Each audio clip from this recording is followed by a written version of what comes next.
Welcome back to my Adventure Masterclass series where I am taking other people's dogs out into public spaces and working on anything that they might need to be working on. Today I'm working with an adorable 3.5-month-old golden retriever named Walter, and we just got into the store at Runnings, and I kind of just again made my way right into the store so that we could start working on things and stay out of the way of all of the customers. So we found a quiet spot and we're just starting with some yes game.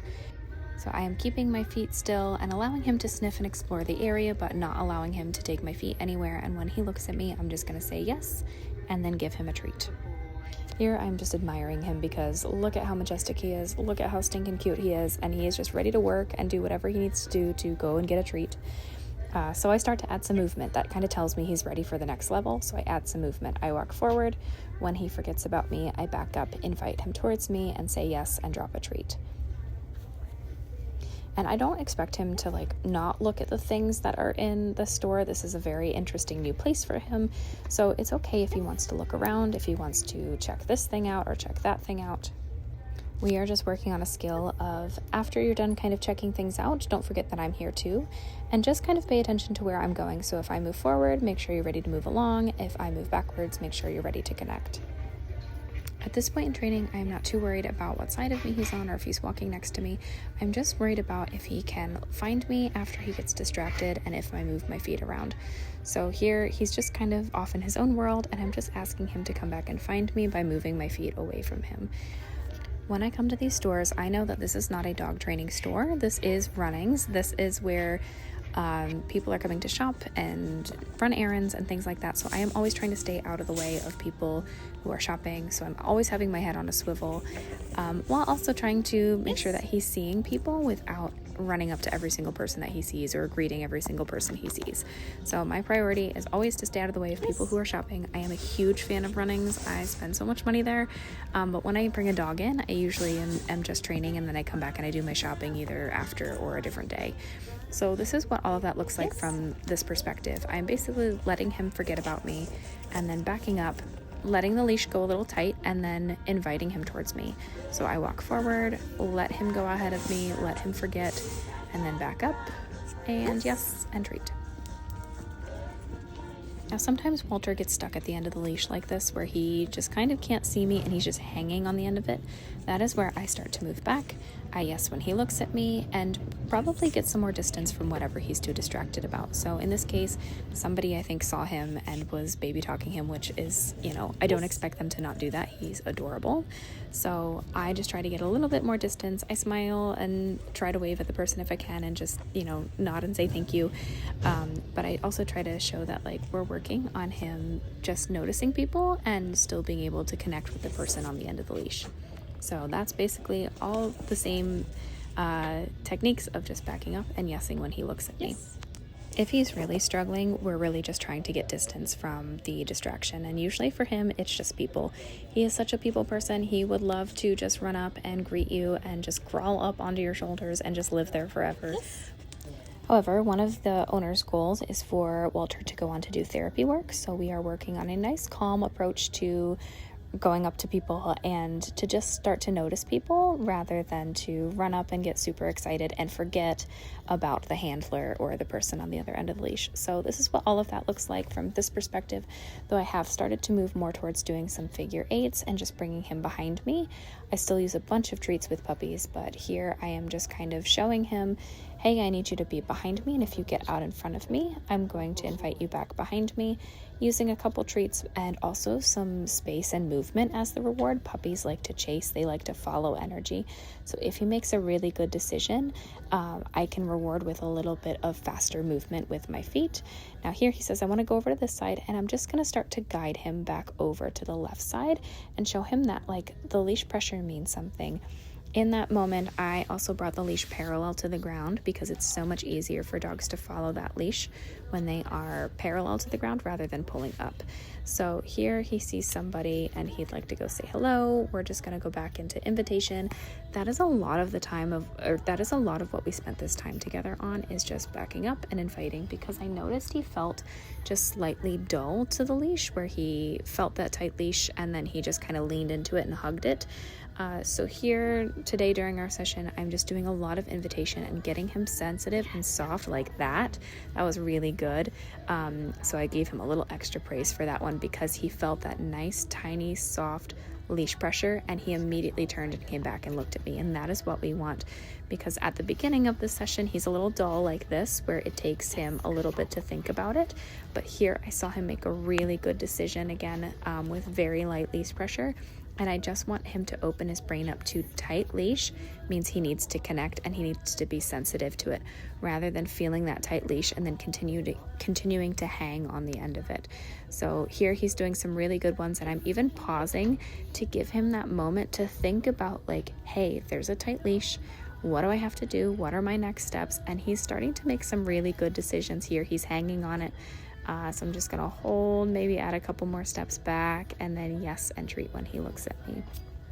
And this is really how we teach dogs to have nice leash manners, is we teach them that a tight leash, or that was so cute where I moved my space and he came right off of my space. So I absolutely got down and gave him some love. Then he got a little too silly, so I stood up. But that was really lovely because he just paid attention to my space and the leash was kind of secondary. And ultimately, most people are working towards some off-leash stuff. Now, maybe I got him a little too excited because now he's getting a little silly with the leash. Now, he is a dog that I felt that if I just ignore the leash biting and I take all the fun out of it, he would stop doing it, which we do see happen here in a little bit. He just kind of gives up on biting the leash. But I was just so proud of him because he made such a good decision and followed my space instead of the leash that I got really excited, and he kind of fed off that excitement. So we're going to go back to just 100 more of these invitations. Walk forward, back up, yes. Walk forward, back up, yes.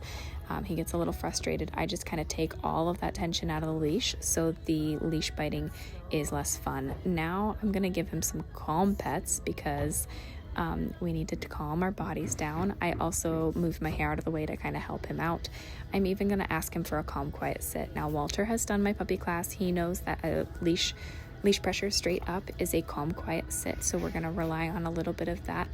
We'll just lift and wait and hold. And then when he goes into a sit, I think I do give him a good boy. I offer a pet, which I don't usually do, but that's going to be too much for him. He says, I still feel silly, so I just ask for another calm, quiet sit, and we'll just let that be the reward. We'll calm both of ourselves down because I think I definitely was very excited that I started to see that big change in him where he moved off of space. So I celebrated maybe a little bit too much, and now it's time to calm both of our bodies down. So I'm asking for calm, quiet sits, lots of bending, not using as many treats.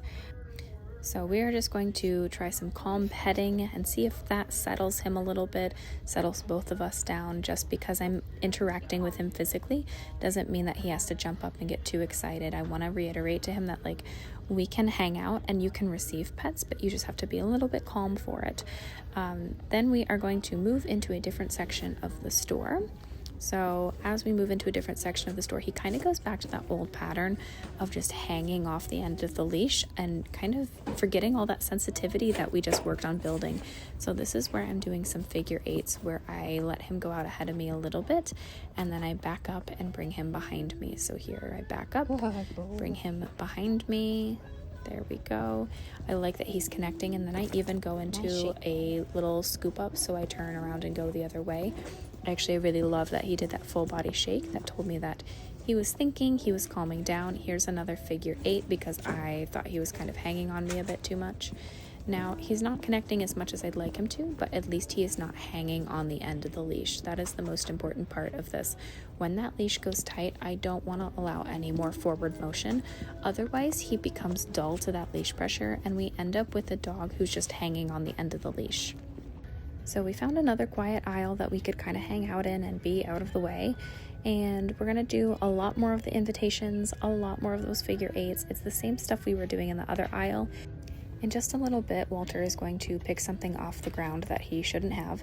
And because I already have a treat in my hand and ready to go, I'm able to trade him out really quick. And one of the tricks I really like to do is to toss the treat kind of ahead of the dog or to the side so that they have to go get it.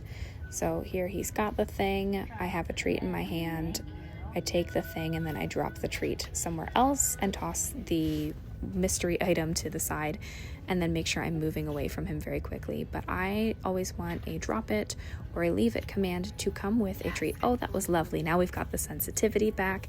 So I encouraged him with a little bit of movement and speed as I backed up and invited him towards me and followed up with a treat. That was really good. So at this point in Walter's training, we are doing a lot of just making sure we're doing the same thing and having the same expectations across different environments and different contexts. So even though we're in this aisle or in that aisle or wherever it is, when you feel a tight leash, your next job is to connect and come towards me. Another thing I'm doing at this point too, because this was an hour-long lesson, and that is a lot of time to just drill the same thing over and over and over again, especially for a 3.5-month-old puppy. So there are some times where we just stand and we hang out and we people watch together. I sit on a bench and just let him look, or stand by the entrance and we just watch. I will still use treats if I see light bulb moments. Oh, there's another really good one where he just moved off of the space. But sometimes I'll still use treats if there's good light bulb moments or if he's struggling to make a decision. So now we're just kind of walking around the store or walking up and down the aisle. I'm adding in a little bit of scoop ups too. So these are a little bit different than our invitations because I'm turning towards him and I'm encouraging him to just follow along with me and to yield his feet to my feet. So in other words, I'm asking him to move with me when my feet go this way. Now here I used just a little bit of speed to keep him interested because he looked up at me as I stepped into him, and to keep him following along and connected with me, I just tapped my feet a little, or moved my feet a little bit quicker to get him to stay with me. Now I love that he just stood next to me and offered a little bit of a sit. I'm gonna treat it, I'm gonna pet it, I'm going to give him all the good boys for that because he's really starting to connect and be encouraged to just hang out with me.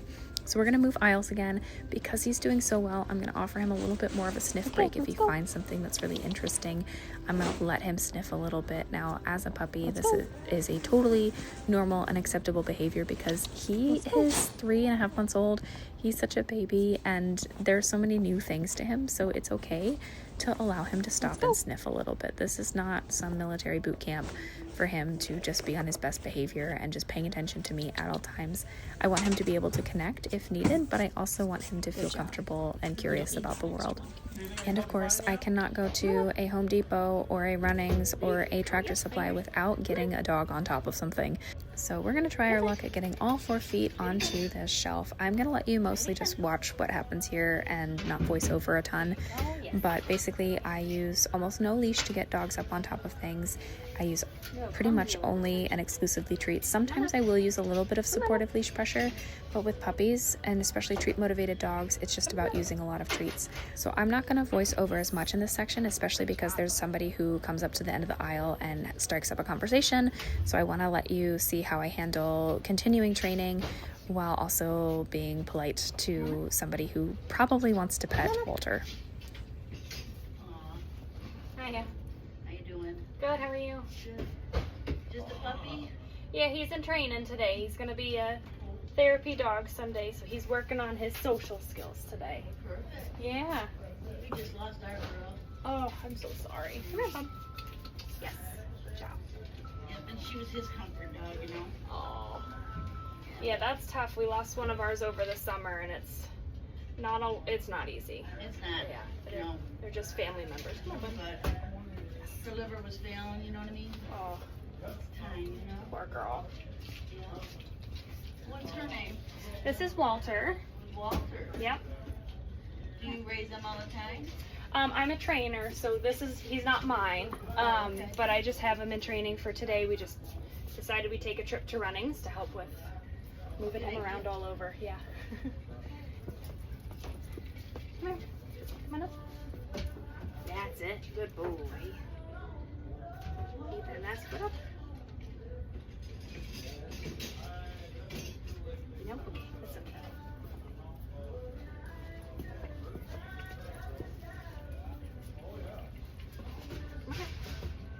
Yes, good boy.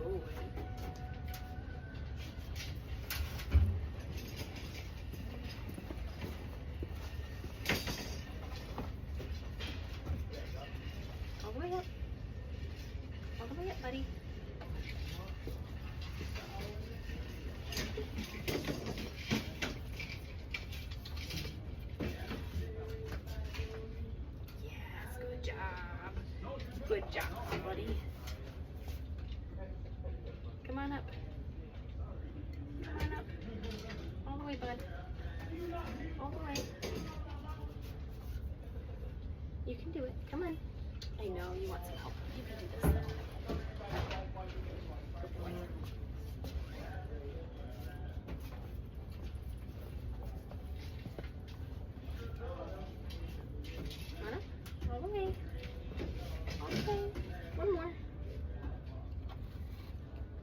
You could do this. Give me one more foot. One more foot. One more foot. So in hindsight, I probably could have started Walter off with a little bit easier of a project where we didn't have two pots right next to each other, kind of making this a very small section of space. And as he puts this last foot up, which he's going to do here in a bit, I try to help him turn around, thinking that he will remember he has a back left foot, but he does not remember his back left foot exists, and so he kind of falls over just a little bit. I felt so bad because of course we don't want to see our puppies fall, but at the same time, oh my goodness, they are durable creatures and they can bounce back really quickly. So I give him a little treat, I take a little break, and then I offer for him to do it again. Now, as I'm watching this back, I could have compromised a little bit more with him. Right there, he's asking me to compromise. He's saying, I want to try, but I'm a little nervous, I'm gonna fall again. And so I could have treated him a little bit more.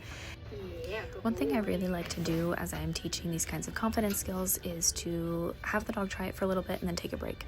Have the dog try it for a little bit and then take a break. So that's what these little tiny breaks are in between getting him on top of it. I don't want to treat this or even like a crate or a car as a one-way street if I can.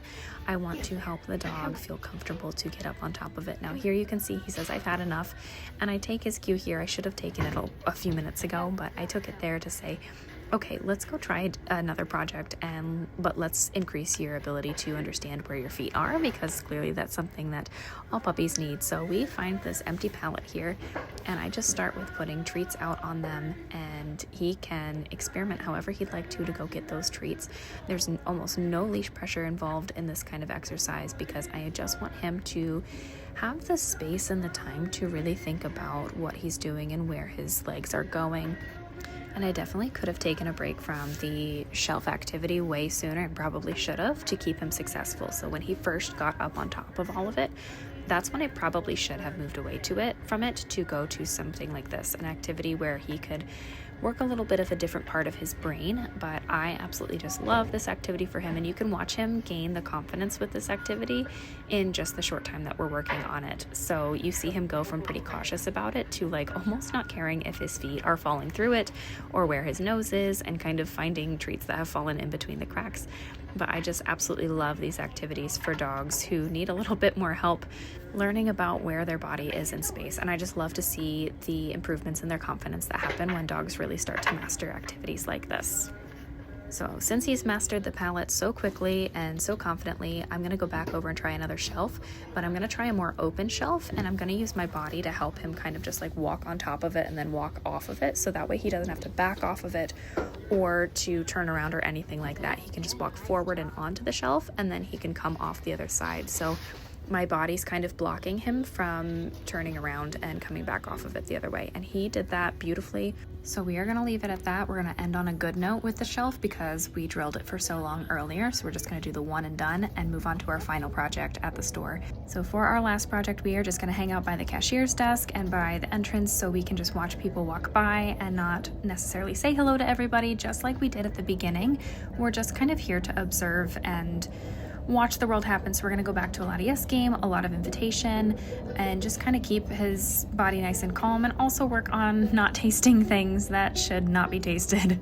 I think at this point Walter is very tired because we've been working for an hour, and that is a very long time for a 3.5-old puppy to be working. So I'm just going to give him a little bit of support, some physical support here and some loving, because he is just slowing down. He's doing really good. He's trying his hardest. So I'm pretty happy with how this went today. If you guys have any questions about the activities that we did or the training that we did, please leave them in the comments, and make sure to like, follow, and subscribe across any social media platform. And of course, join us in the future as we take more dogs to more places. So make sure you follow along, and thank you so much for watching. I hope you guys enjoyed it.